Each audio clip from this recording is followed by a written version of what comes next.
I just picture this as being very interesting. You're kind of an icon throughout the coal region. I am? You are. I don't pay attention to that stuff. I just do whatever I do. I don't really see it that way, but other people do. Then you can pretty much mention your name and people know your name. Yeah, and there's always stories whether if it's true or not, and or we'll crank it to 11, and so I think I'm pretty boring myself, but other people think I'm not. So well, let's find out how boring you are. All right, so let's jump into it. Okay. What was your first instrument you played? That would be I don't know what the actual brand was, but because I brought home such a good report card, which hard to believe, right? In the 7th grade, a neighbor of mine was selling it was like a Gibson copy of one of those hollow body guitars. Okay. And then honestly, I can't really remember what the brand was, and I had that for a while before I got rid of it or I sold it. I don't even remember what happened to it. So you said 7th grade? Yeah, like 7th grade. So you were how old now? 12 or so, I can't remember. What drew you to guitar? Basically, I guess like everybody else, you discover bands, you geek out on the collection and all that. So if it's 3 guitar players, that would draw me to that. It would probably be Tony Iommi of Sabbath, Ace Frehley from Kiss, and Jimmy Page from Zeppelin. And when I got the copy of A Song Remains the Same on VHS, I wore that out. I watched that like 5 times almost every day. But we're talking, you said you were 12 years old, so...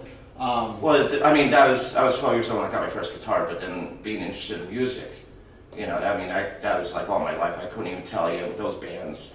I couldn't even tell you the first song or anything because we having older brothers and stuff. Growing up, it was always playing. That kind of stuff has always been playing throughout the house. So there was no particular band that you were like, this is the band, this is what I want to play. Probably it's a tie between Kiss and Sabbath. Because that's a broad range. It goes without saying. It's so Kiss makeup era. Well, yeah, and even some of the '80s stuff, and I would still hold the album Revenge that came out in '92 probably on my top 5 favorite Kiss albums. Top 5. Definitely. And you said Sabbath, so what would be from Sabbath that pulled you? Oh my God. Was it with the Ozzy years, the Dio years? Well, yeah, the early Ozzy albums are great. Volume 4, the first Black Sabbath album, Sabbath by Sabbath, list goes on and on. But, however, the Dio era, when I first started listening to that, I really got drawn in, and I was fortunate to see that line up twice. Most people don't even realize Ronnie James Dio was actually like a pop singer. Yeah. Pop's probably not the right word, but... like doo-wop or something. Yeah, doo-wop. Motown, Yes! And you see the picture of him then, and then what he turned out to be. It's like night and day. What do you consider to be your first real instrument, your first real guitar? Do you remember what brand it was, what it was? Well, that hollow body that I was telling you about. So you still consider that your first real instrument? Yeah, I did. There was one before that, but I can't... Again, it was like a copy of something. It wasn't even a Strat copy, and it was. Hey, it got me through. The first song I learned was "Dirty Deeds" by AC/DC, and me and my brother used to share bunk beds growing up in Waitsville. And I used to bug him, "Come on, man, show me." And he's like, "All right, show me the first chords." And he's like, "All right, I'm gonna go out with my friends and we're partying, and when I come home, I expect you to play this. And if you don't have it down, I'm gonna beat you up." So your brother taught you how to play guitar? Yeah, both my brothers showed me. Well, that's pretty cool. Yeah. And then after that, I kind of, took the ball around and learned whatever I can. Mainly learning off of Kiss, Sabbath, and Iron Maiden. I always said that those 3 bands I mentioned before got me into rock and roll, but Iron Maiden and Priest was the bands that got me into heavy metal. We just really jumped forward then. Yeah, so you went from no, that's fine. Basic hard rock with Kiss. They had their disco era, the whole 9 yards. Yeah. That album was still awesome. Ace Frehley covering 2000 Man. Well, Ace will still always be the only guitar player for me. Well, I would say that they should have just went with Bruce Kulick after when Ace left, because Vinnie Vince, even though he wrote some great stuff on Lick It Up. Well, from what I understand, they weren't going to take him because they thought he was too short. Yeah. What was your first band? That would be, in '99, that would be Searching for Gladys with And then that was Searching for Gladys was your first band. First band, meaning like, you know, playing out and all that. No. I mean, what was your first band? Oh my God! I mean, what? Everybody has a garage or a closet band somewhere. Well, let's see, '93 in Pottsville, was a friend of mine. He was singing, and we called up these guys in this ad and paid musician, and you know, they were looking to start band. They were from Lebanon, and then they drove away up from Lebanon to Pottsville to get with us every week, and we learned some songs like "Unholy" by Kiss, some Jackal tunes, "Rockin' in the Free World," you know, like stuff like that. I think our name we were trying to go with was Midnight Tuesday. Did you write any originals? No, we were just doing covers.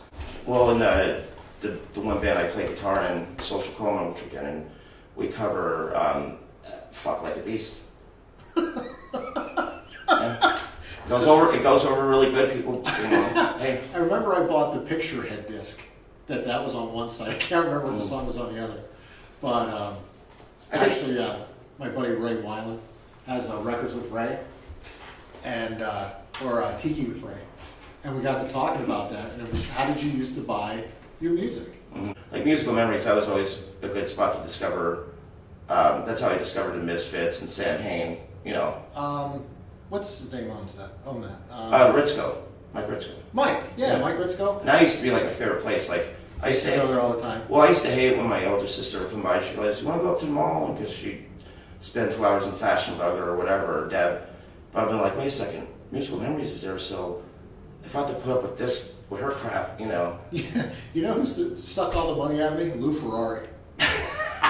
Every freaking time I go up there, especially like, with like videos that come out. Oh yeah, well, I didn't buy the videos. I wasn't that, but he used to hook me up with something all the time. I remember me and my buddy were going to a concert, and I took him off track again. We were driving and talking about doing stuff, you know, to people. So a car full of nuns, and of course he was like, "Don't do anything." But without him knowing, I looked at the one nun and I like slipped her the tongue, and probably could have gotten her phone number, but. So what was your first paying gig? That would be. And do you remember where it was? Do you remember the first place where you played? Yes, that would be when I was in Searching for Gladys.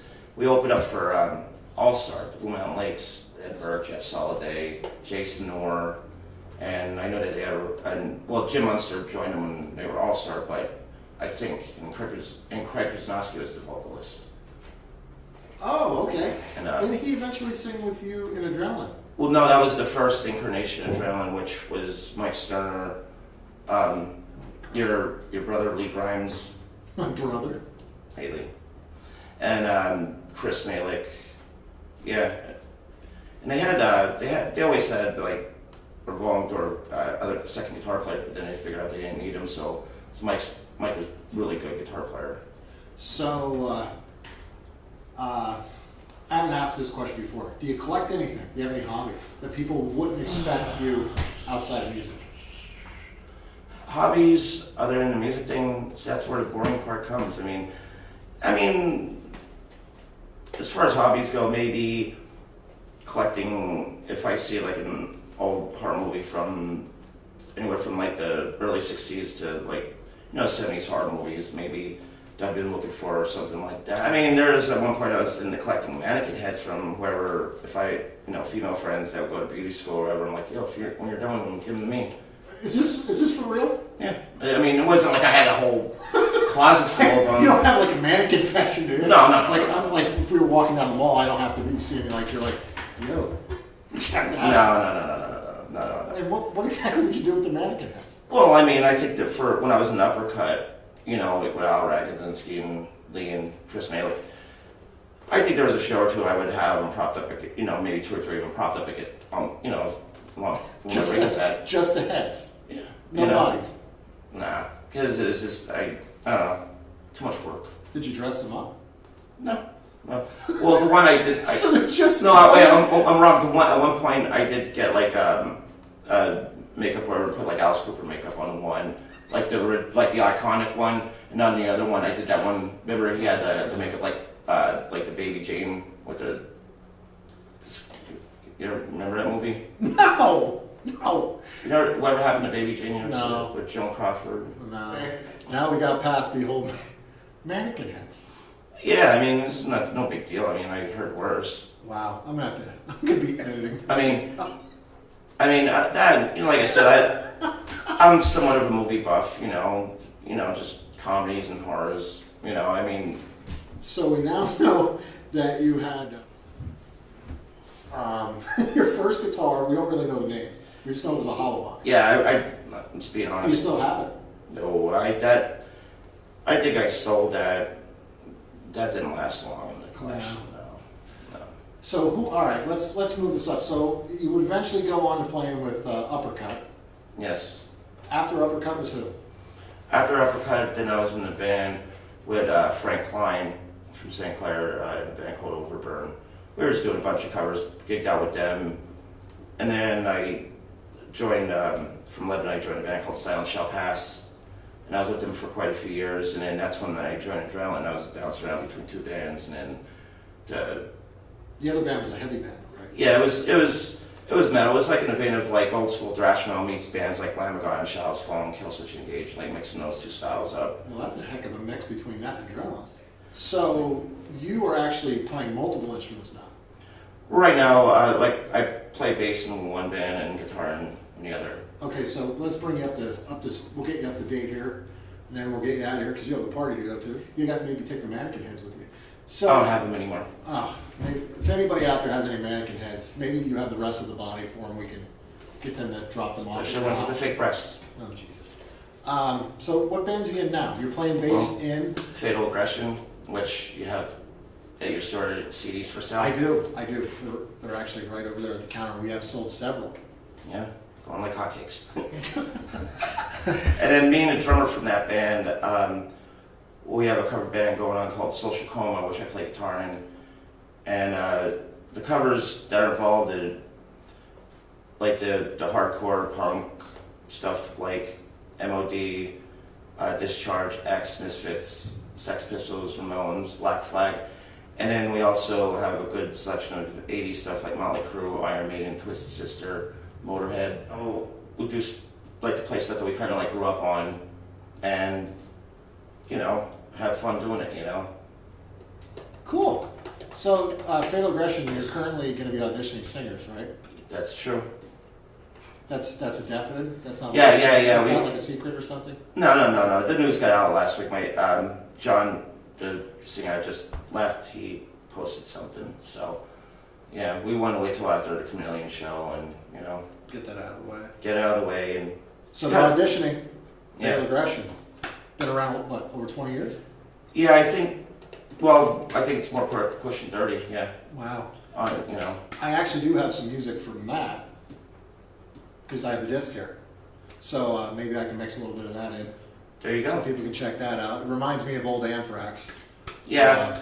If anything, I mean. I don't know how you guys deem yourself, but that's what it sounds like to me. Well, I always say when I explain the band to people, so they don't look at us as a deathcore band or a screamo band, is that you know, I know like one of the bands that the primarily influence is Exodus and Anthrax and Testament, you know, and there's other bands too that they would pick from. Cool.